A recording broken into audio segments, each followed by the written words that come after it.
dream you made come true. For all the love I have in you, I'll be forever thankful for you. You're the one who held me up, never let me fall. You're the one who saw me through it all. You were my strength when I was weak. You were my voice when I couldn't speak.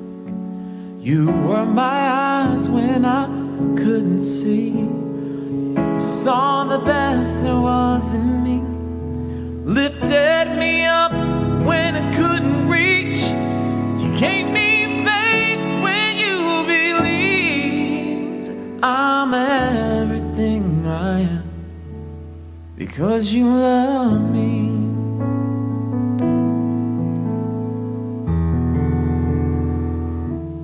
You gave me wings and made me fly. Touched my hand, I could touch the sky. I lost my faith, you gave it back to me.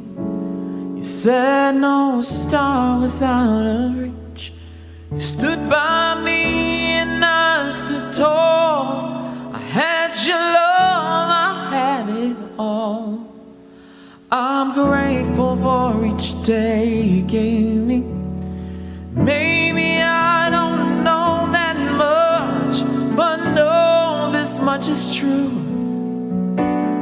I was blessed because I was loved by you. You were my strength when I was weak. You were my voice when I couldn't speak. You were my eyes when I couldn't see.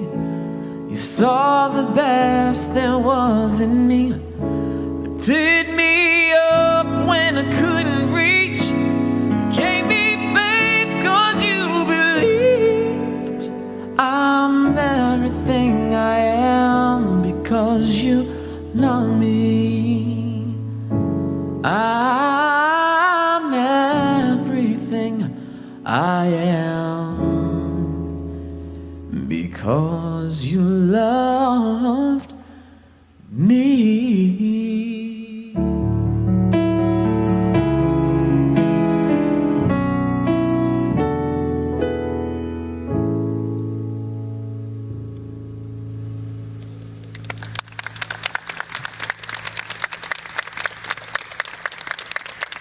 Thank you, Anwar.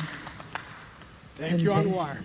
And thank you all. Good afternoon. I'm Heather Shea. I'm CEO and Spiritual Director here at the United Palace. And it's so wonderful to have all of you here, and we appreciate it that you're here. And it's going to be a very wonderful and exciting afternoon. We've already had a wonderful service this morning. And hello to all of you online, whether it's today or days to come when we come back and listen to this over and over again. So it's a real honor to be here. And in fact, I wouldn't be here today, and all of you would not be here today without our guest. Reverend Diane changed my life and changed most of our lives. I knew since I was a little girl that I wanted to be some sort of spiritual director or something or another, and I couldn't figure out what I was. If I was going to be a Methodist, an Episcopalian, was I supposed to be a rabbi? I couldn't identify it. And when I was trying to apply to seminaries, I had to check, what am I? And I wasn't just one thing. What was important to me was one spirit. So Diane, thank you from my heart and for all of us. And I'm really personally looking forward to this, as I know this group is. And I'd like to introduce it, and he asked me to say, the charming, wonderful, and handsome, but of course he is, and humorous, of course, and delightful, Reverend Dr. Jose Roman. There we go. Thank you. And we are delighted. He's a spiritual counselor here. He is a dean at One Spirit, and I met with Eileen Fisher about maybe a little over a year ago and said, you know, I just need some help at the United Palace, and I need somebody who has a Latino background and who would be interested in getting involved, and he stayed. So we're thrilled. So thank you all, and here you are. Thank you, Heather. Thank you so very, very much.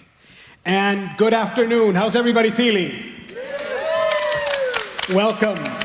And welcome back to Open Heart Conversations, where we meet as community here at United Palace once a month, in this case, twice this month, and we explore the world's great wisdom and spiritual traditions.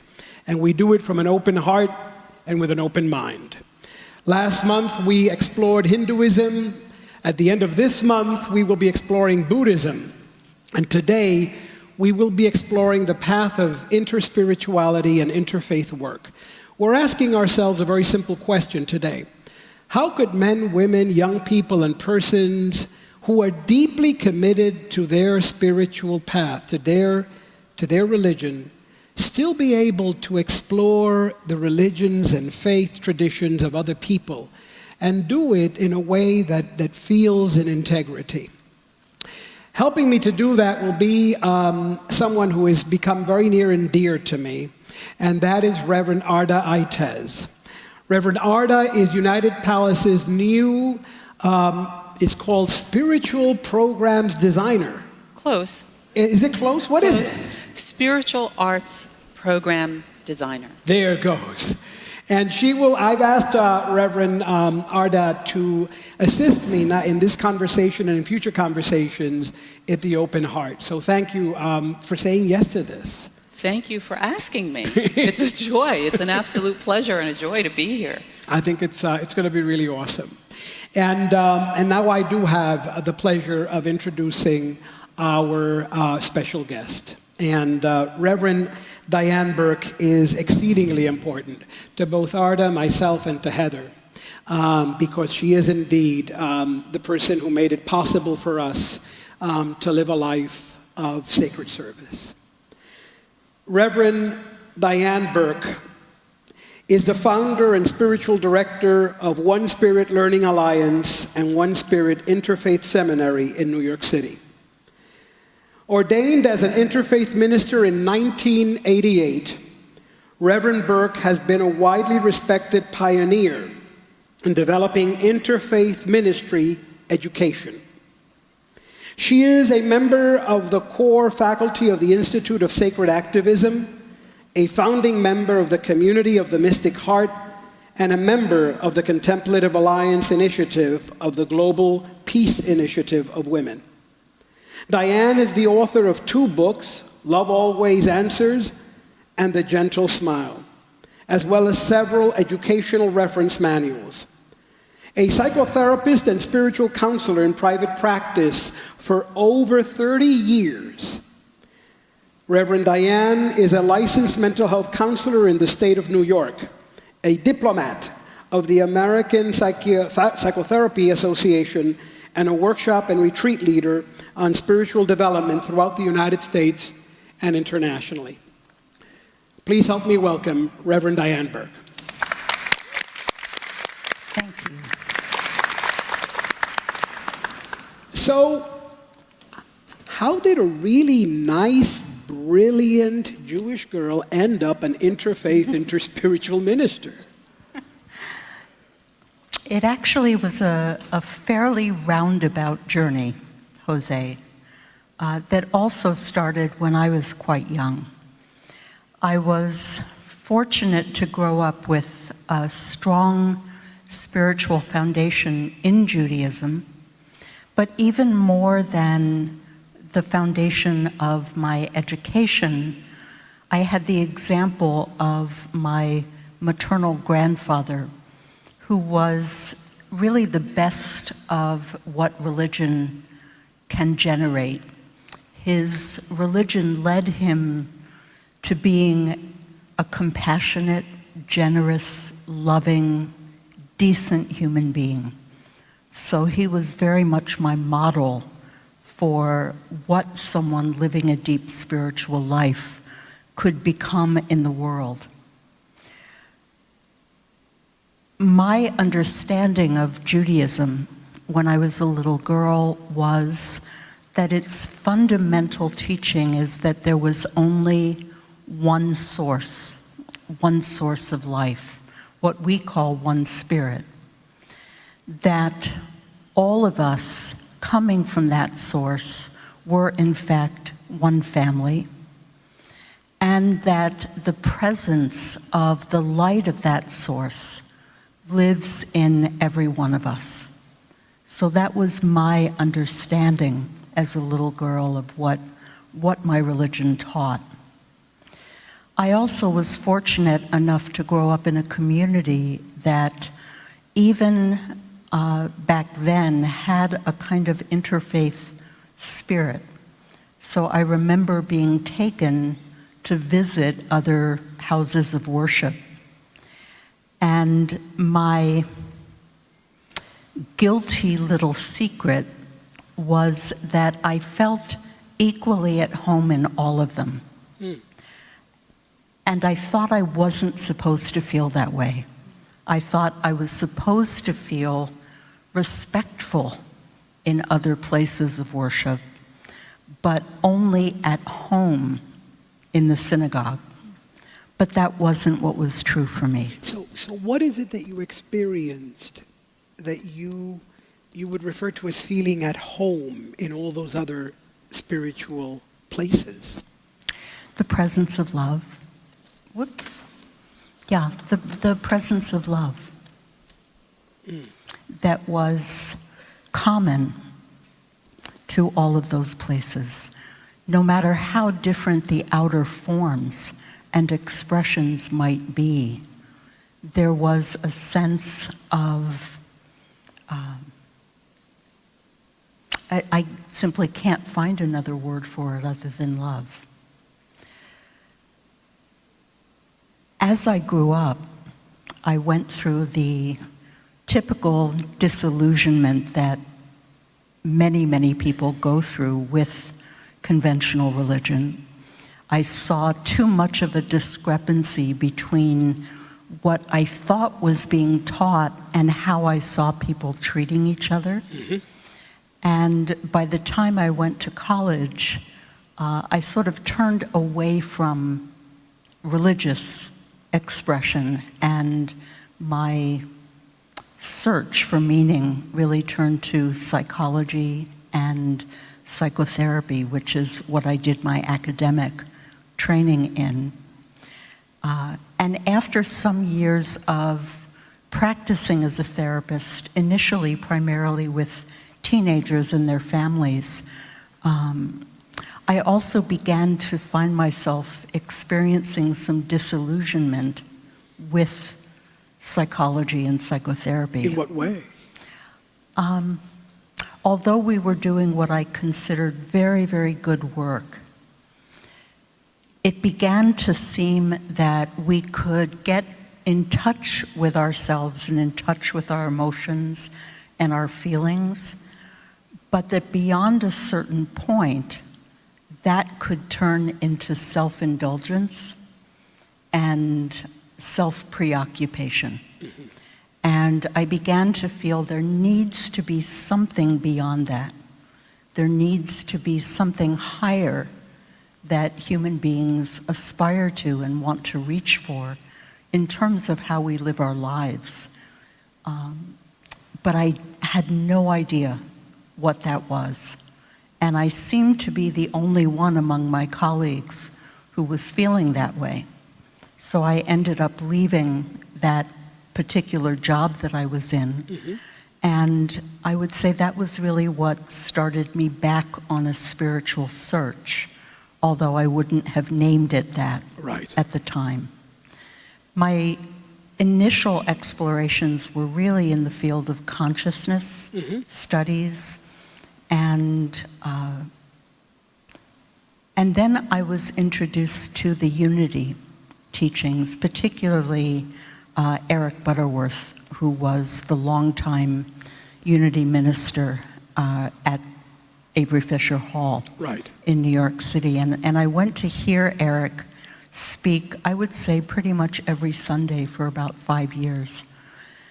One day as I was sitting there, I had a sense of what I'll call guidance, and I heard like an inner sense inside, become a minister. which was quite bewildering to me because it was not become a rabbi. And I associated ministry with Christianity, which I didn't identify myself as a Christian. And I thought to myself, if this is authentic guidance, there will be some path that shows up in my life that will let me go forward. Mm-hmm. It was about a year and a half later that through a series of synchronicities, I came across a little advertisement for an interfaith seminary and interfaith ministry. And the moment I saw that phrase, it was, this is what I've been waiting for. Did you know what the phrase meant, or was there something in that phrase? I had no idea. So it was really a mystery. It was really a mystery, although what it pointed to for me was a sense of something that went beyond simply each particular religious identification and religious thought system, to something that was common among all of the great wisdom traditions and religions. And that brought me back to what I had experienced as a child. So you were slowly being moved to essentially find that something else that people needed within the context of psychotherapy. That's something... Exactly. Yeah. Fascinating. Yeah. How would you define that something now?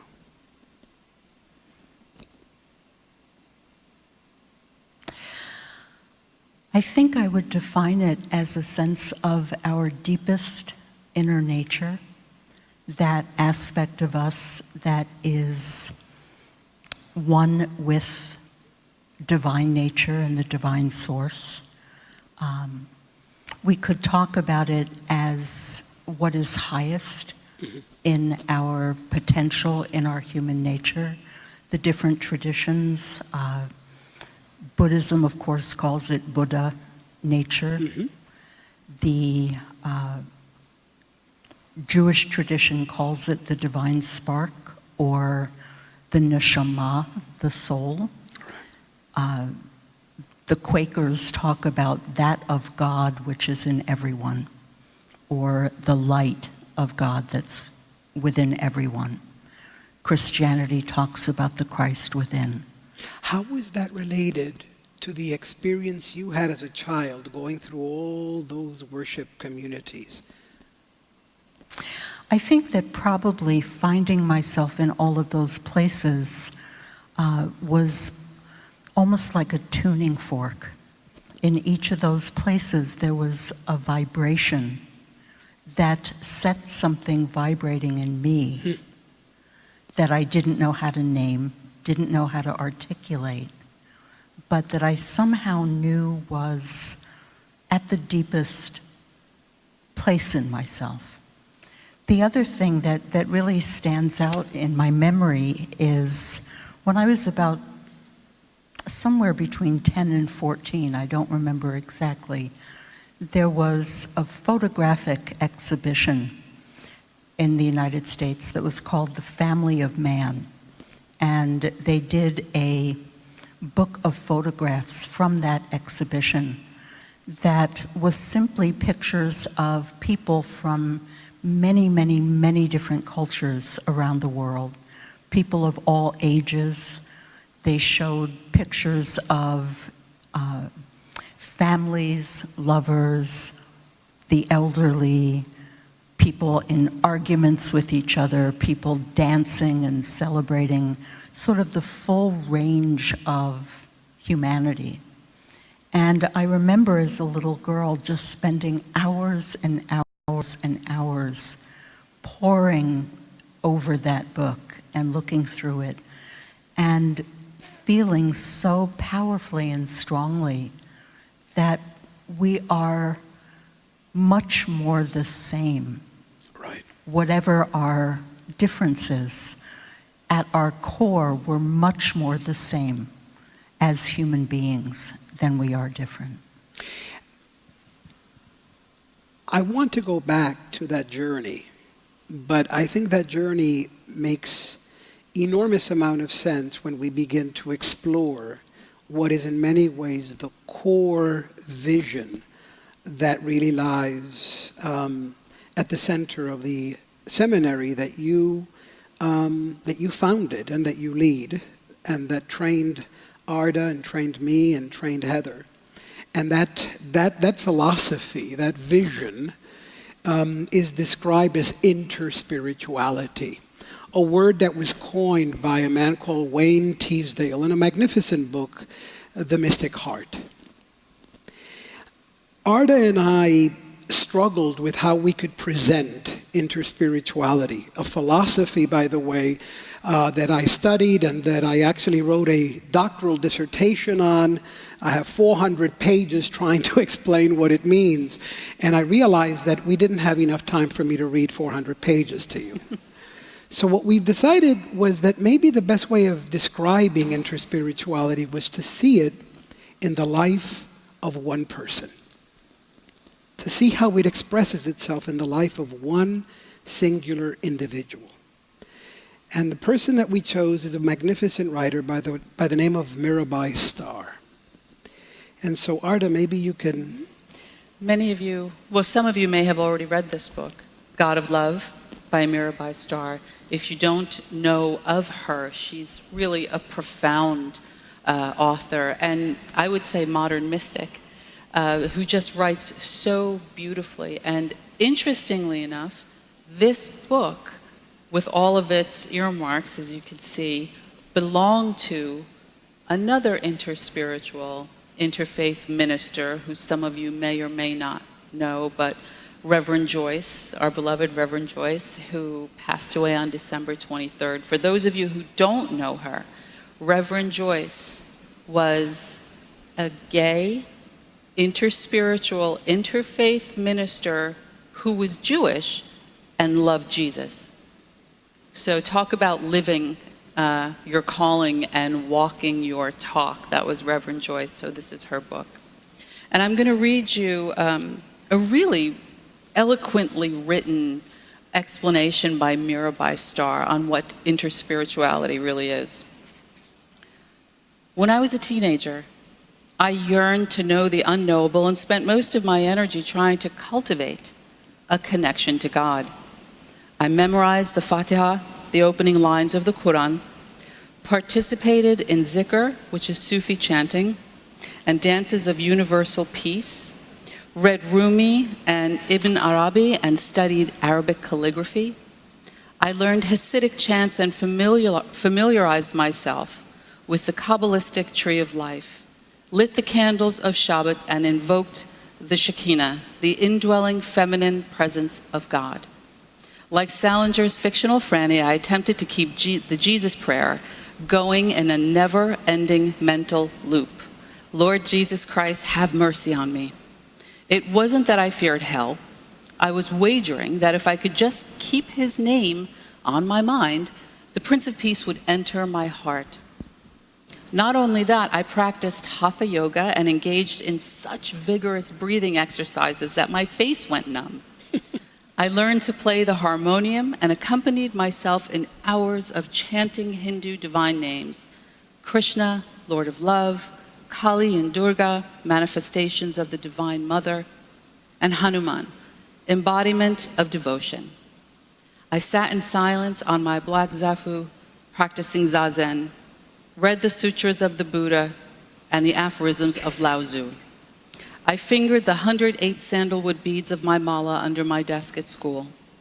I knelt at my bedroom altar, contemplating the statues of the deities and the framed faces of the gurus, and I called out to the Holy One with every fiber of my being. This terrifying confrontation with unnameable truth was quickly and mercifully followed by an insight. The name, supreme reality that surpassed, the same supreme reality that surpassed all understanding, was accessible through every Sanskrit chant, Hebrew prayer, and Christian hymn, through Buddhist meditation retreats and affirmations of the merciful and compassionate nature of Allah through deep silence and unbridled song. By way of the many, I had encountered the one over and over again, and I hadn't even noticed. It was subtle, and it required the engagement of subtle sensibilities. Isn't that lovely? It is powerful. I think one of the questions I always had, I think even probably in my first year of seminary, could you explain the difference between interfaith and interspiritual? The term interfaith, in a sense, really grew out of the ecumenical movement that arose after World War II. It was expressed, among other places, in the Second Vatican Council of Pope John the 23rd. And the original interfaith work was really dialogue between adherents of specific religious traditions. So dialogue between Christians and Jews, or between Christians and Muslims, or between Buddhists and Christians, or between Hindus and Buddhists. And it was very much at the level of trying to develop respect and mutual understanding, so people would learn about each other's holidays, would learn about each other's narratives and beliefs. But there was very much of a holding to one's own identification and holding to one's own lane, if you will. So at some of the early interfaith gatherings, even in places like Assisi, there was tremendous controversy over whether people of different faiths could in fact pray together. And very often the answer to that question was no. So it was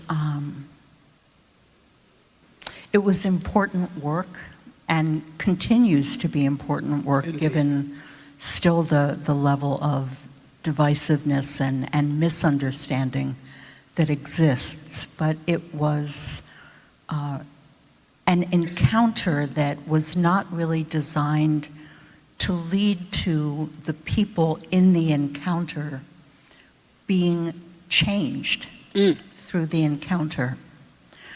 The next thing that arose historically was a greater willingness for people to actually participate in one another's observances. So, for instance, within Christianity, a recognition that the Last Supper was in fact a Passover Seder led many Christian churches to begin holding Passover Seders as a way of exploring and understanding more deeply their own religious heritage and background. And the name that is often given to that movement is trans-traditional spirituality. So it began to move into the realm of experience rather than simply whose narrative is the right one. But it was still... So in other words, because that's a brilliant, it moved from a theological conversation into an experiential reality, a kind of sharing not theological conversation alone, but practice. It began to do that. It began to do that. And some of the places where that occurred, one of the most well-known was something called the Snowmass Interreligious Dialogues, which were convened by Father Thomas Keating at his monastery in Snowmass, Colorado. And contemplative practitioners from many traditions would come together in conversation, in dialogue. And what began to happen over these people meeting together year after year after year is that deeper relationships began to develop among them. And they began to share the experiences that they would have in their contemplative practices, in their mystical practices. And at that level, they began to recognize that underneath the theological differences, underneath the observances and practices at the level simply of observance and outer ritual, there was something recognizable in that deeper experience across traditions and whatever practice they used to tap into that. And that deeper sharing, which is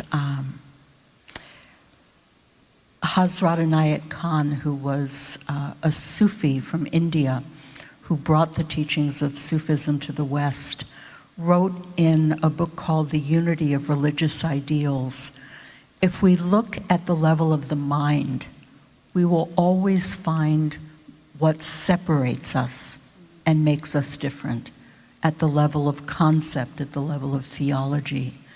But if we look at the level of the heart, at the level of experience, at the level where we most deeply experience love and connection and interconnectedness, we will always find what joins us together and makes us the same. So therefore, interfaith is that exploration of theology, the level of the mind. Interspiritual is that deeper level of relationship, of sharing in each other's heart. Yes. Experience. Yes.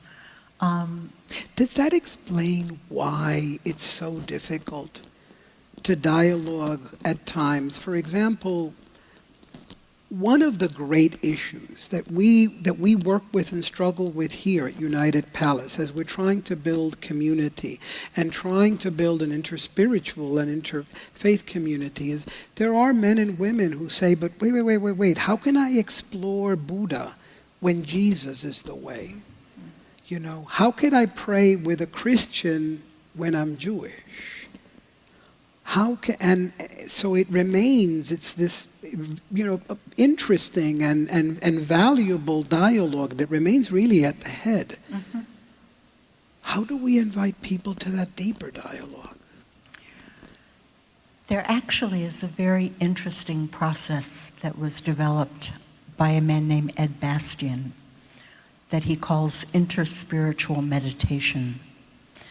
And what he's done is explored practices across traditions and recognized that regardless of their differences in form, every tradition begins with setting an intention. Every tradition includes in its practice some expression of gratitude. Every tradition includes some cultivation of compassion and loving kindness. Every tradition has ways of directing and focusing attention. Every tradition has ways of what we would call meditation or opening to surrender to the boundless. And what he discovered is that by inviting people to practice together, using however they do that in their own tradition and their own practice, they could begin to share that deeper level of experience without having to argue about what's the right way to get there, Right. what's the best way to get there. So a Buddhist can look to the Buddha as the perfect embodiment of compassion. A Christian can look to Jesus as the perfect model of loving kindness and compassion. A Hindu can look to Lord Krishna Right. as the Lord of love. But they take us to a similar experience, whatever route we take to arrive there. Then interspirituality is not a religion, is it? No, it's not. I would describe it more as a perspective. And it's a perspective that our friend Kurt Johnson, who has written extensively and beautifully about interspirituality, sometimes describes it as spirituality through the lens of the heart. That interspirituality is spirituality through the lens of the heart. And one of the things that I heard Kurt say many years ago that deeply resonated with me and has stayed with me ever since is that the basic teaching of interspirituality is if it doesn't help me love you, whoops. If it doesn't help me love you, it cannot be the truth. If it doesn't help me love you, it cannot be the truth. It cannot be the truth.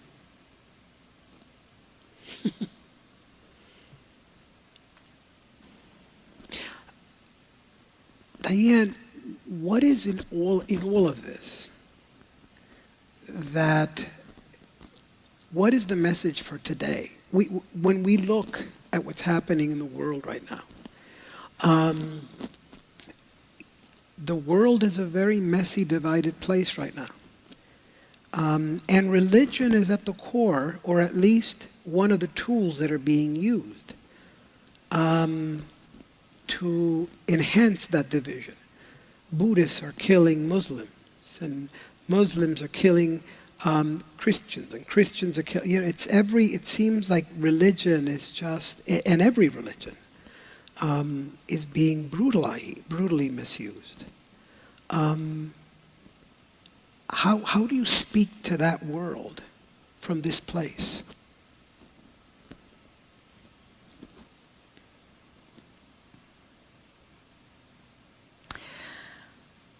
I think that what you find is that within every religion, there are many, many, many different levels of understanding and expression. So there isn't a singular Islam. There isn't a singular Buddhism. There isn't a singular Judaism. Right. Within each of the traditions, you can find people who are angry fundamentalists. Many people don't make that distinction, by the way. And that's an incredibly important realization, that in every religion you find the angry fundamentalist. Yes. But in every religion you also find the expansive mystic who simply adores humanity. Yes. So, for instance, Islam contains both Isis and Rumi. Right.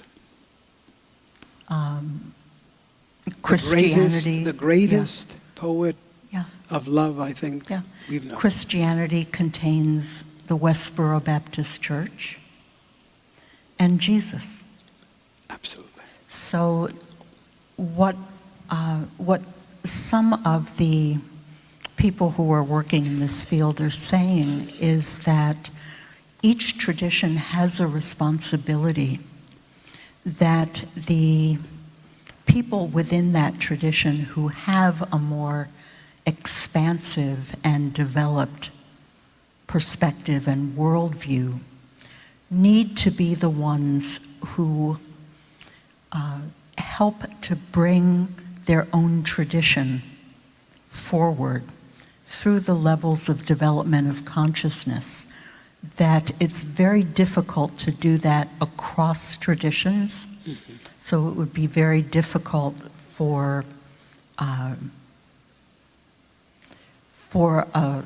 Christian to address ISIS right. in a way that is going to be palatable and to carry weight in their own framework. I love what you're saying, because we're living at a time where we keep hearing how Muslims have to rise up and speak to the Muslim fundamentalist and fanatic. What you're really saying is Christians have to do the same, Buddhists have to do the same, Hindus have to do the same. All men, women, young people, communities that are grounded in their faith and love their faith from this expansive, heart-centered place must rise up and speak. Yes, and hold exactly. witness. Exactly. And that is happening. Yes. That is happening. Maybe not fast enough, but it is happening. The mystics are speaking up. The mystics are beginning to speak up.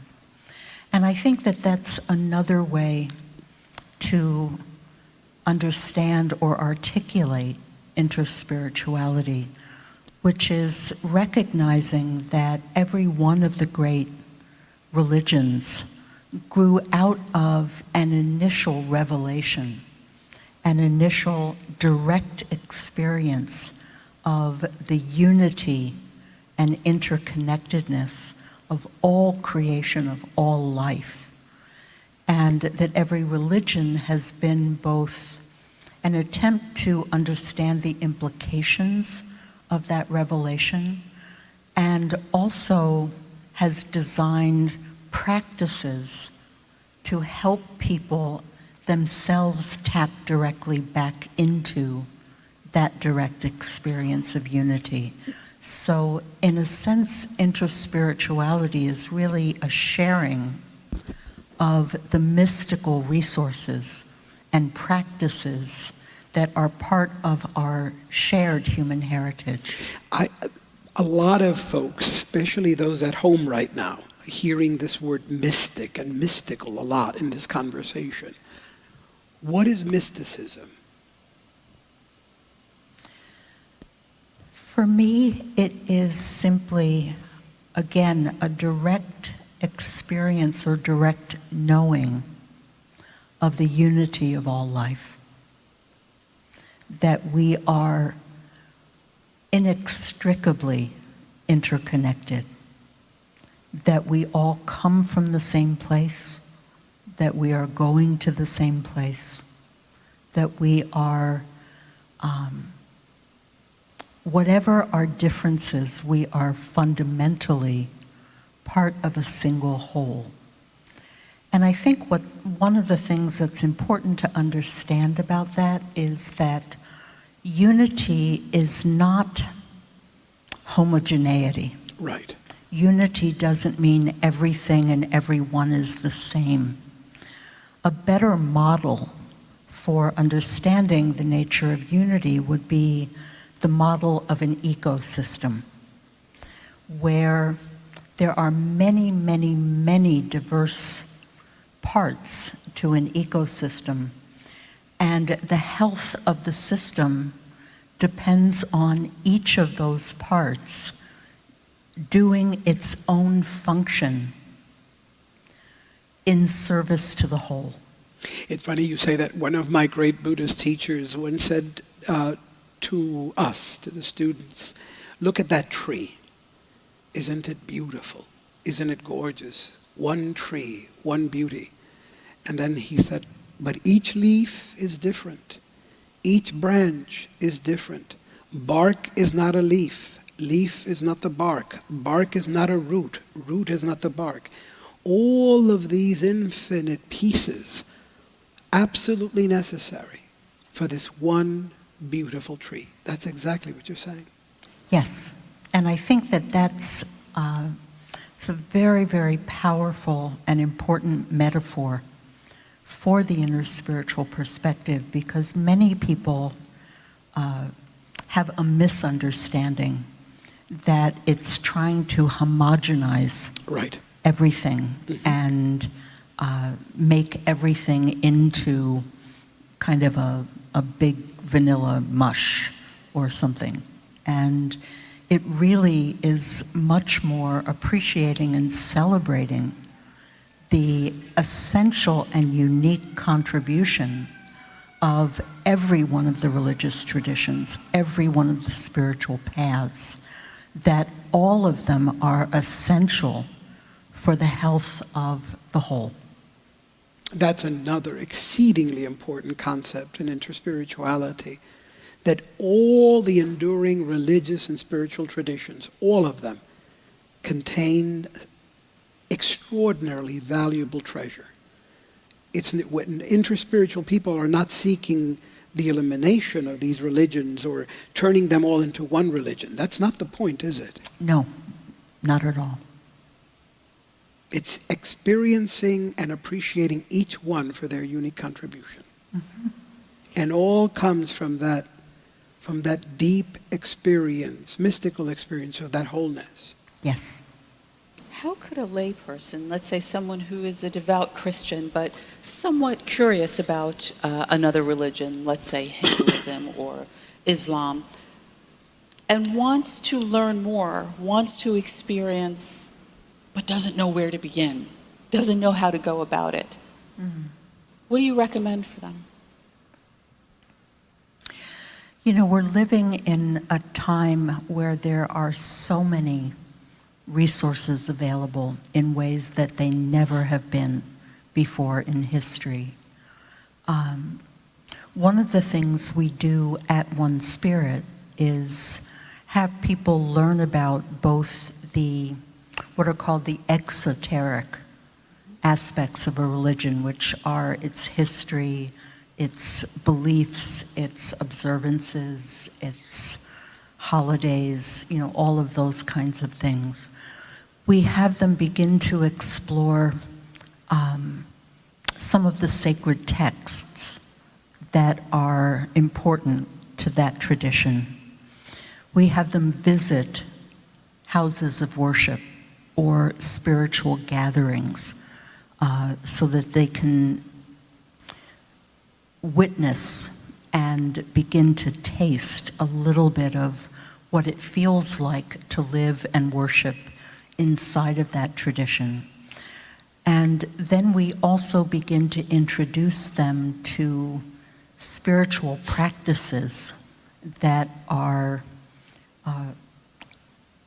perhaps the way to say it is emphasized in that tradition, because as you begin to study spiritual practice, you begin to recognize that pretty much every religion contains every form of practice, but different traditions have emphasized certain ones or developed certain ones to a fuller extent than others.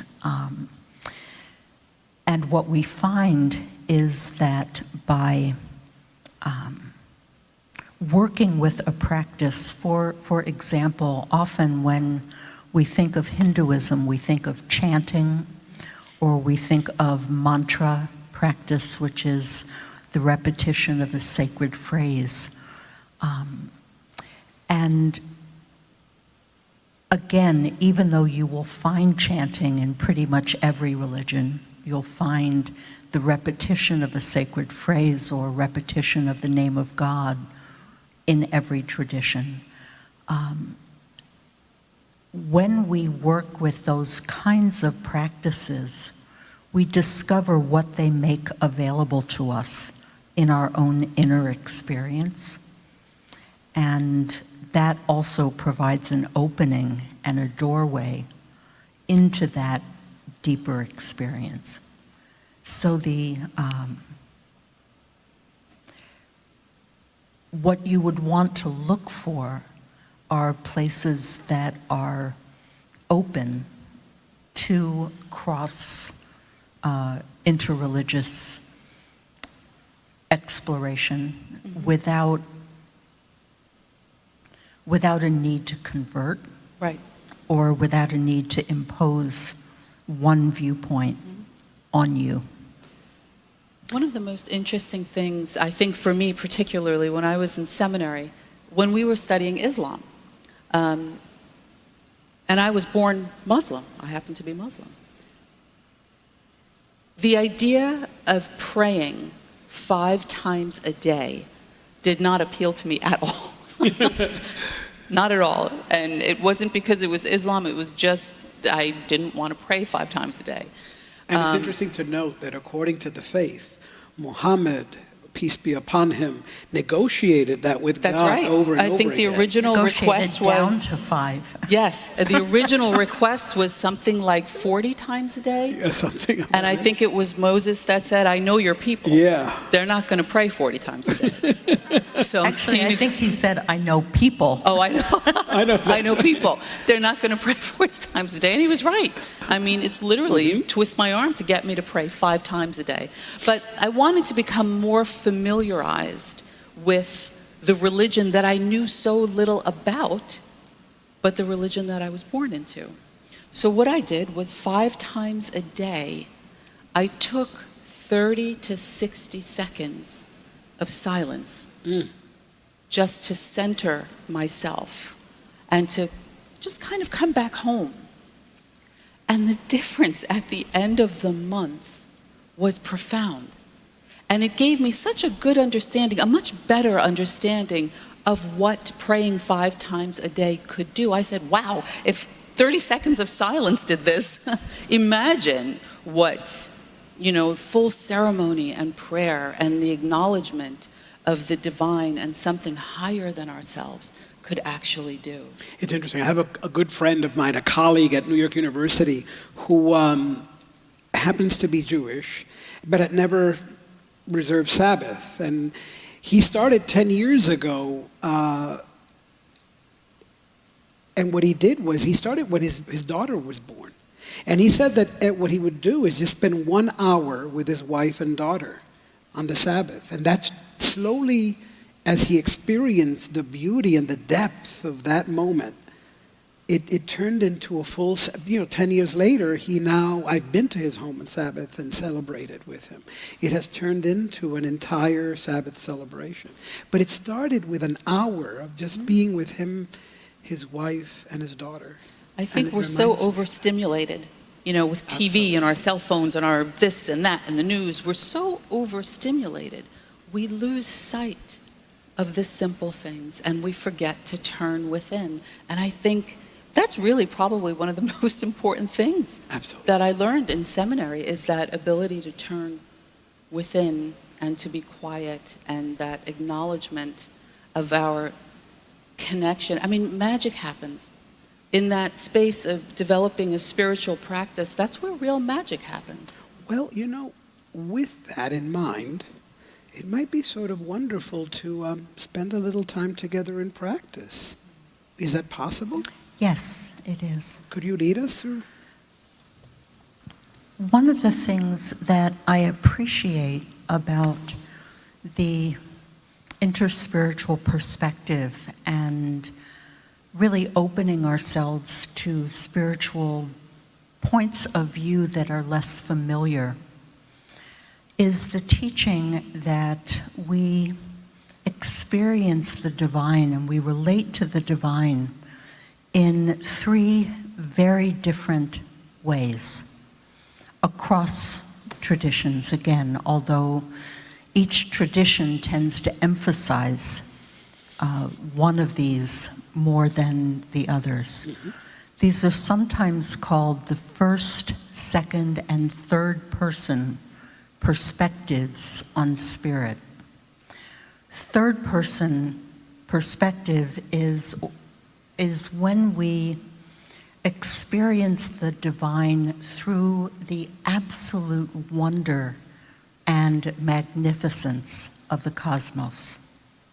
So you look at the sky on a starry night and you have a sense of the vastness of creation and a sense of our tiny, tiny, tiny little place in this expansive, massive, amazing universe.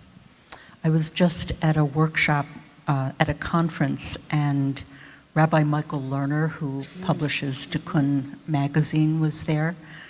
And he said, he led us in a practice one night, and he said, basically, every Jewish prayer that he knows boils down to 3 words. Wow! Amazing! Fantastic! And that's the sense of the third person perspective on the divine. It's sometimes called the infinite face of God, the infinite face of Spirit. The second person perspective is when we experience God as you.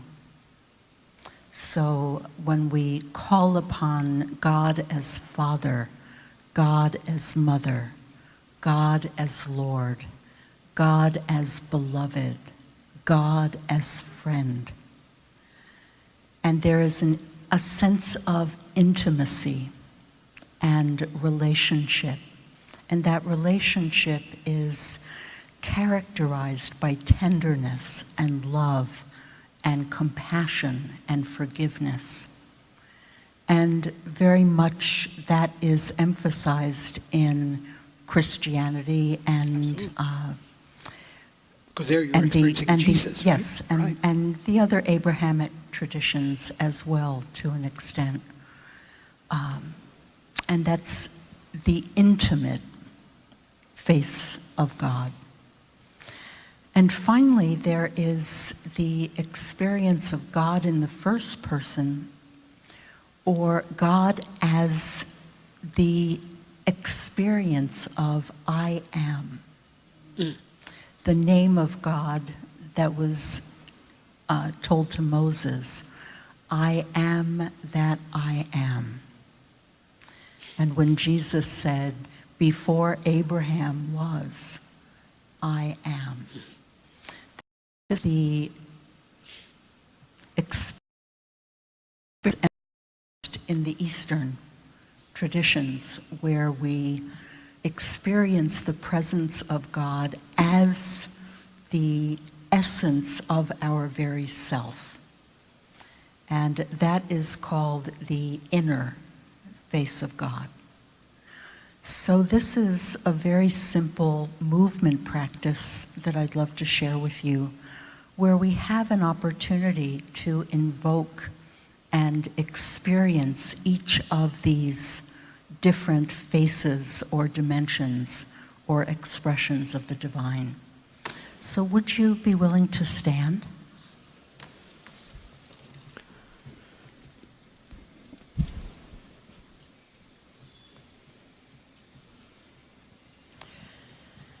And we begin by invoking the infinite face of God, which we relate to through contemplation. And to experience this, let's just raise our arms to the side and up.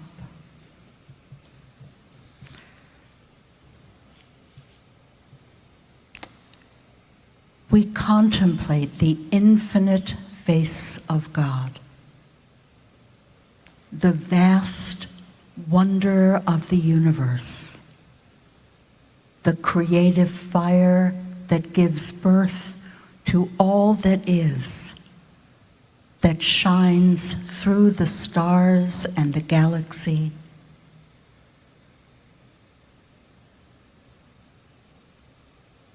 That fire that lives within us and all around us, animating the whole of creation.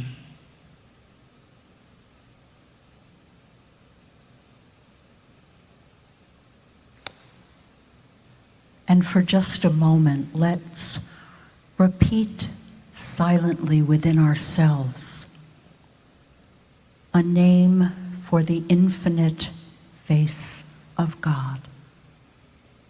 Perhaps cosmos, creative fire, Gaia, source of all that is.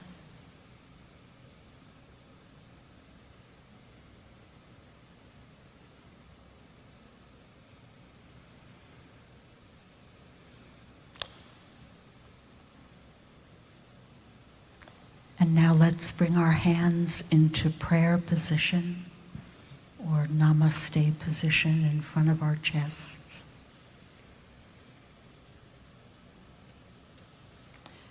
As we allow ourselves to commune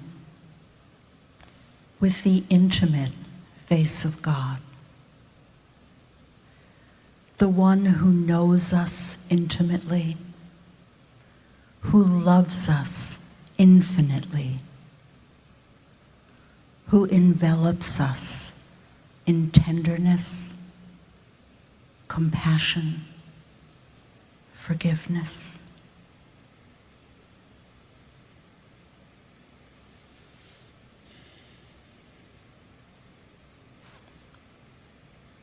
And for just a moment, we allow ourselves to experience this tender, sweet, infinitely loving presence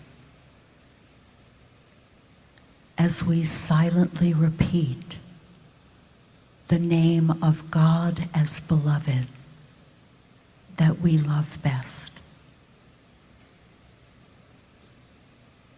Jesus, Kuan Yin, Mother, Allah,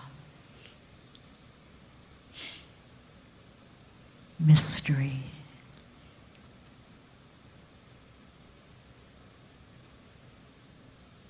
friend,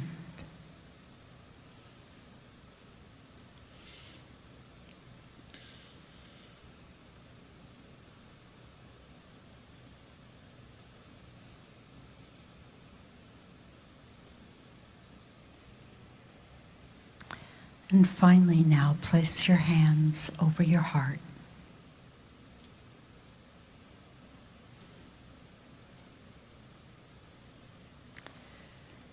May we live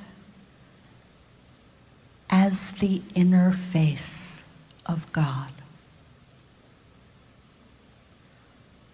allowing love and spirit to live in us with every breath, to express through us with every word, in every thought, in every action.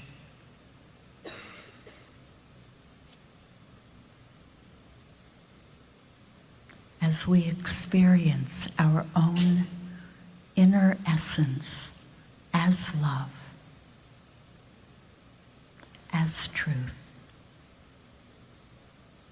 as peace, as light. And for just a moment, we repeat a name for the inner face of God. I am. True self. Atman.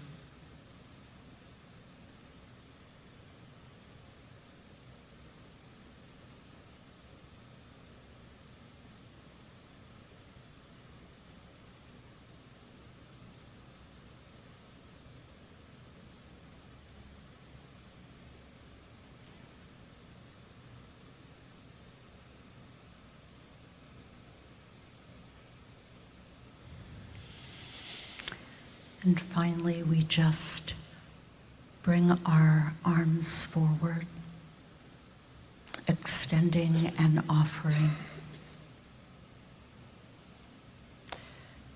May we celebrate, dance with, and live as the presence of God in service to this beautiful, broken world.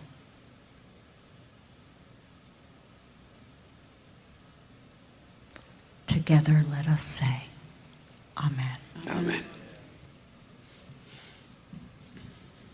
That's beautiful. You can be seated.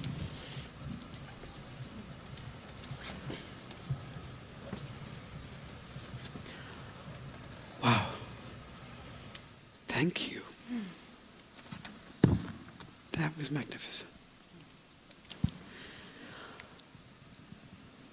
Did you all enjoy that? Wasn't that amazing?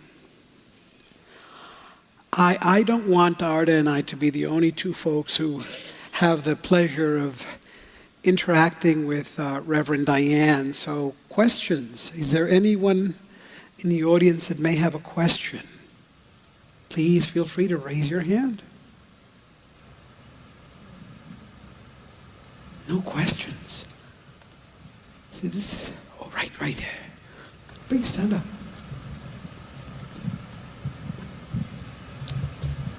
Hi, I just have a quick question.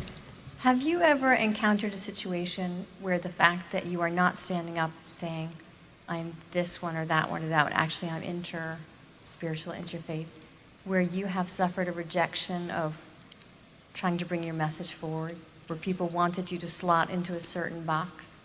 And how did you address that situation? Thank you. Lots.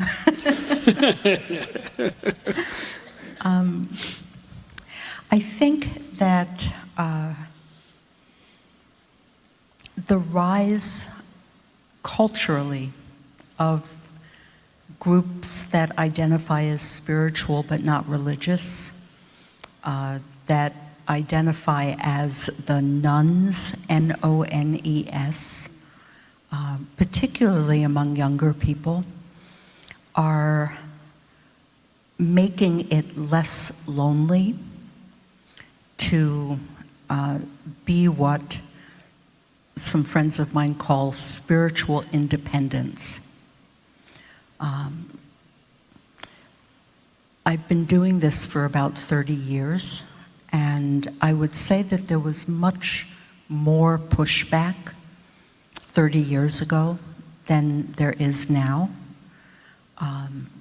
I think there's much more of an appreciation now that we're living in a multicultural world, and that that labels are often, particularly any single label, is far too constricting to really identify who someone is.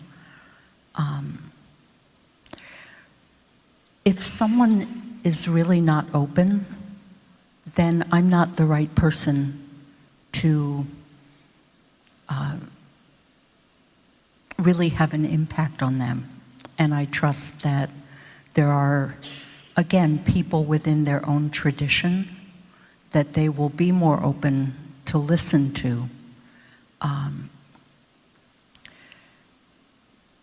A lot of my purpose in starting One Spirit was really to continually increase the level of professionalism in the training and preparation of interfaith and interspiritual ministers. And what I find is that by going out into the world and being who they are, and having the integrity to be able to live as a loving presence rather than get caught in theological arguments, that they are carrying the legitimacy of this message to many, many, many places that in the past would not have been receptive. Any other questions? Concerns, comments?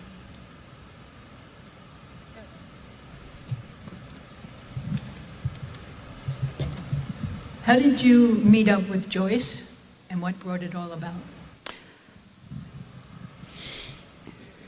And maybe we should say a little bit about who Joyce Lichtenstein was. Reverend Dr. Joyce Lichtenstein was the associate director of One Spirit. She was my dean when I was a seminary student, although I had actually met Joyce even before that, and our paths crossed again when I went to seminary and she was my dean. I went to a place called the New Seminary, which was the original Interfaith seminary. And once I was ordained, Joyce and I were invited to work together on developing the curriculum of that program, and worked together there for 10 years until the founder of that organization stepped down and retired. At that point, I became the director there, and Joyce became my associate director. And then when we left there to found One Spirit, Joyce and the rest of the faculty pretty much came with me as well. Joyce, I don't know what to say about Joyce. There's so much to say. There's so much to say about Joyce. One of the things I can say about Joyce as a human being is that in the 35 years that I knew her and that we were friends, I never heard her say a bad word about anyone, which I can't say about anyone else I've ever known. She was the most humble, Absolutely right. loving, generous, compassionate person I've ever known. Funny, loved animals, and she called every animal Bunny. That's right. Didn't matter what kind of animal it was Bunny. And read every book that's ever been written. Yes, Joyce used to say her favorite practice was bibliotherapy. And her fantasy was that one day she would just drop over among the stacks at Barnes & Noble, which is not what ended up happening, but could have. And I will say that a lot of my impetus for doing the work that I've done is that my graduate school experience in psychology was done at a place that was ranked in the top 5 programs in the country. And after a not very long time there, I recognized that there were not more than 1 or 2 people on the entire faculty that I would feel comfortable referring a psychotherapy client to. And what that taught me is that while book learning is important, book learning is not enough to prepare people to genuinely be of loving service to others. And so my choice was, rather than work within or try to start an academic program, because there's plenty of good academic theological trainings and seminaries, was really to begin a program that would focus on supporting people to become the kind of human beings who, in their very presence, other people experience blessing and healing and peace. And so that's the emphasis of what we try to do at One Spirit. We work with people to just be able to open their hearts and live in a more open-hearted, compassionate way in the world, toward themselves as well as toward others, so that if no one ever knows they have the title Reverend in front of their name, when people leave them, they know they've been in the presence of something healing, something beneficent. It's interesting. I've had the extraordinary privilege of serving on the board of trustees at One Spirit, not once but twice. I have been a student and experienced a level of transformation that was absolutely overwhelming to me personally. I have been a dean of first-year students. I've been a teacher. And I've had numerous conversations with you. I mean, particularly, not only when I was on the board, but when I went on to another seminary, a wonderful seminary here in New York, to work on my doctorate. And you and I talked about what is One Spirit. And I remember you at one point saying to me, I don't want us to become any other seminary. All the other seminaries are beautiful and they're valuable.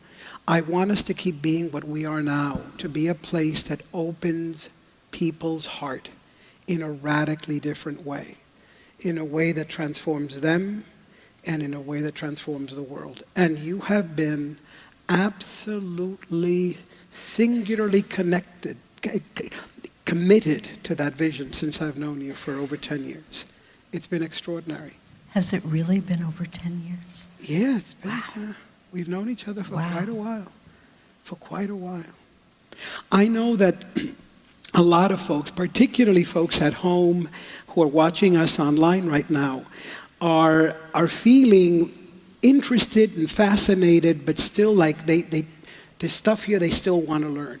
And there's no way you and I can sit here for the next 10 hours, 10 days, and we wouldn't be able to explore all there is to explore in the world of interspirituality and interfaith.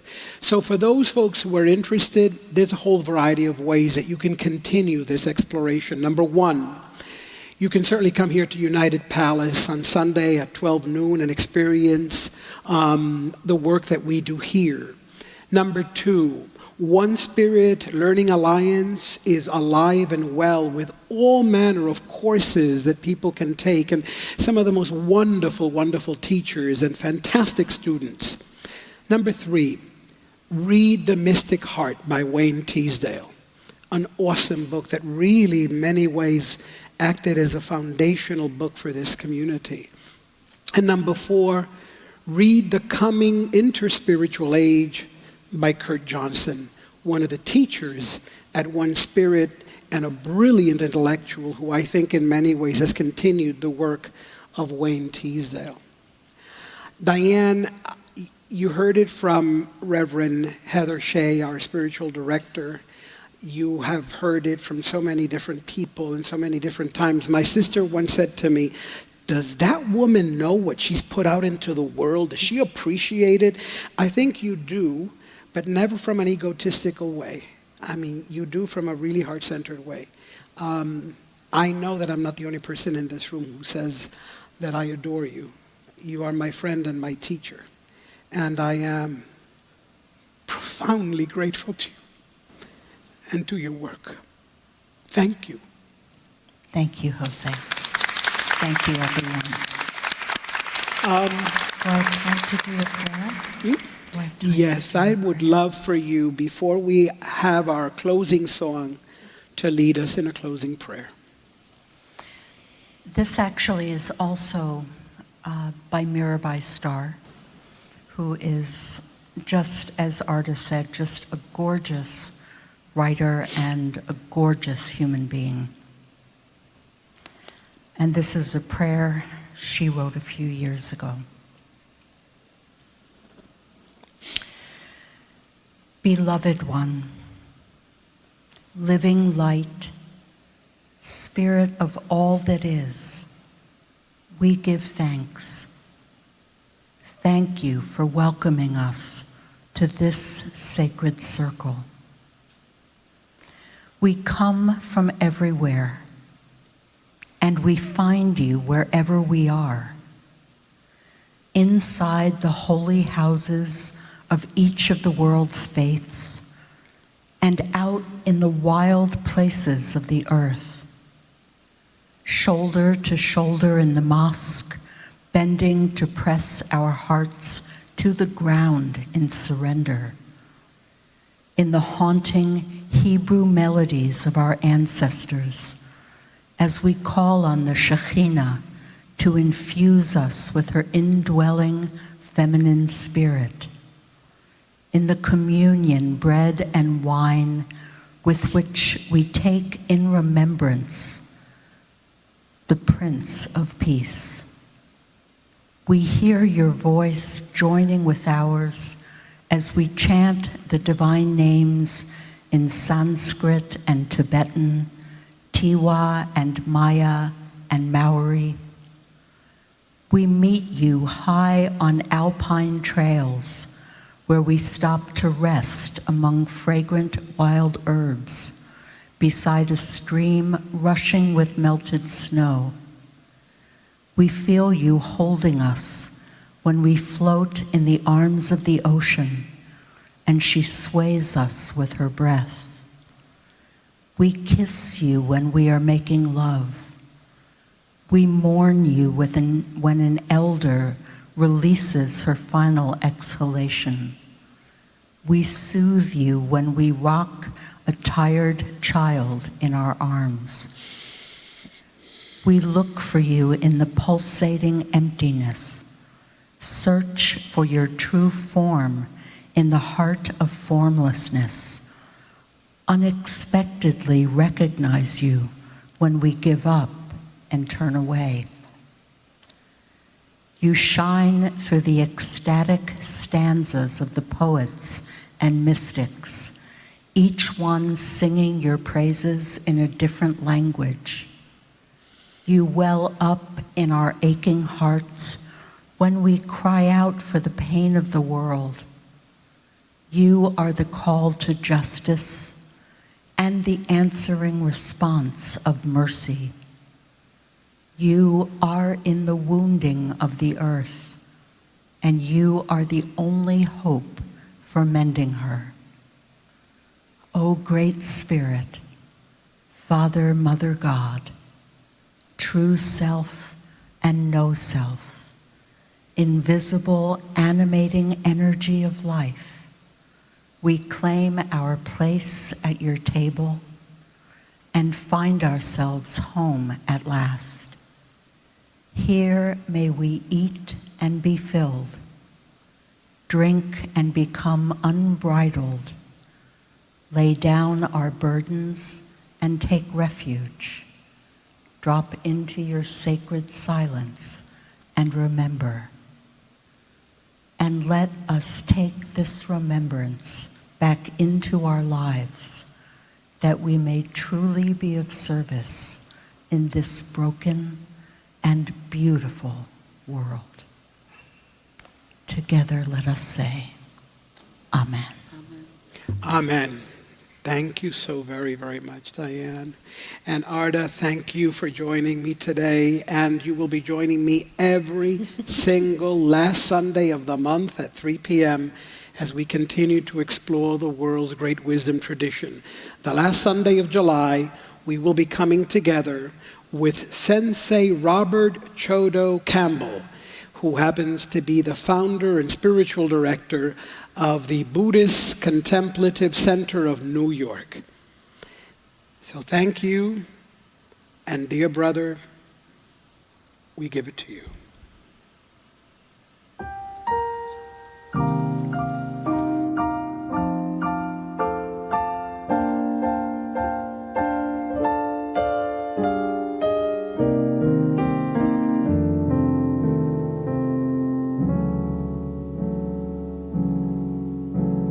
Come with me and you'll be in a world imagination. Take a look and you'll see into your imagination. We'll begin with the spin, traveling in a world of my creation. What we'll see will defy explanation. If you want to view paradise, simply look around and view it. Anything you want to do it. Want to change the world, there's nothing to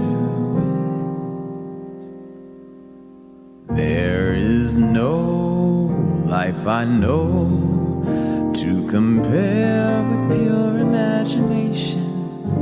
Living there, you'll be free if you truly wish to be.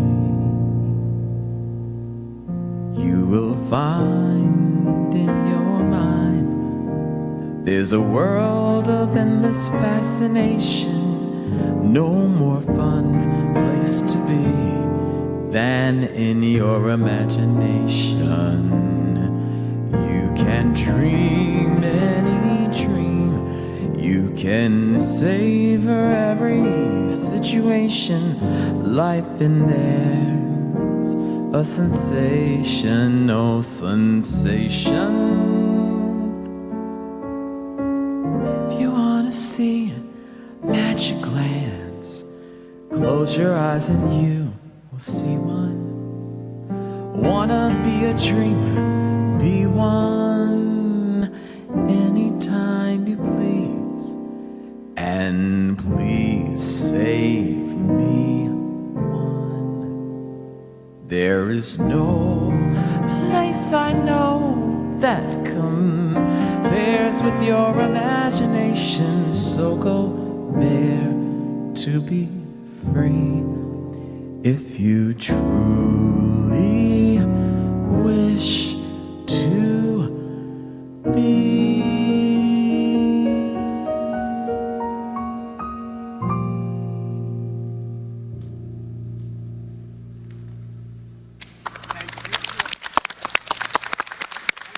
Thank you.